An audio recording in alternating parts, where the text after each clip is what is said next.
Welcome to the channel, guys. True Jamaican Vibes, Fire Reid.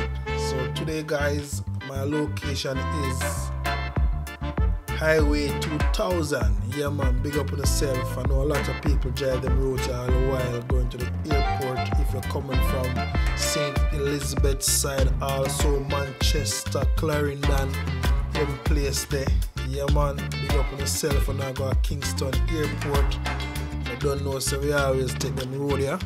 So know about our beautiful island, guys. You have an idea how the road set up, what you can look out for, guys. So this channel is all about knowing Jamaica. What if you don't visit Jamaica or you want to visit Jamaica, you know exactly what to do, guys. So just sit down, enjoy the ride with your tour guide, Fire Reid. One love, one heart.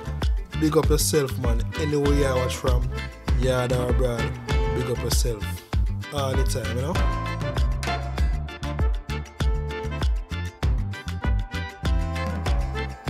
Highway 2000 is Jamaica's first toll highway. It will be constructed in 2 phases. Phase 1 of the project will extend across a 74-kilometer distance from Kingston to Mandeville, guys. Yeah, man, so hopefully soon I can give you an update from the highway from in the Mapen area, guys, going to Manchester, guys. So you can look out for that update very soon.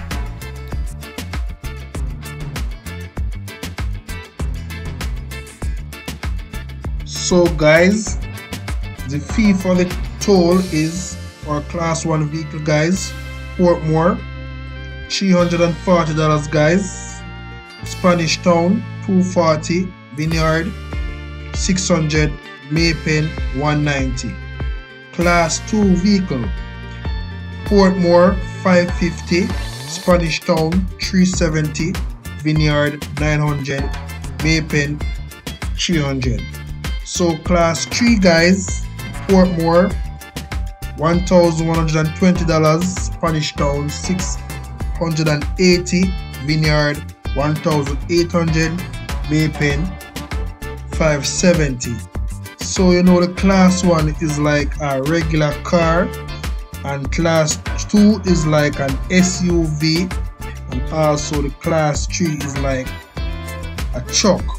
Yeah, man, so just have an understanding how much they charge on the toll, because if you don't have a fee to go on the toll, you know that's gonna be very hard for you to enter the toll. So you just make sure you don't have no money in the pocket, and also you also can get a tag.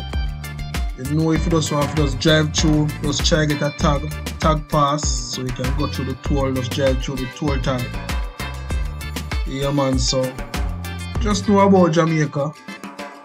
Best way to go when you're traveling Jamaica. This is the right channel. You can learn a lot of things about Jamaica, many different parishes, areas, places where you can have something to eat, places where you can sleep for the night.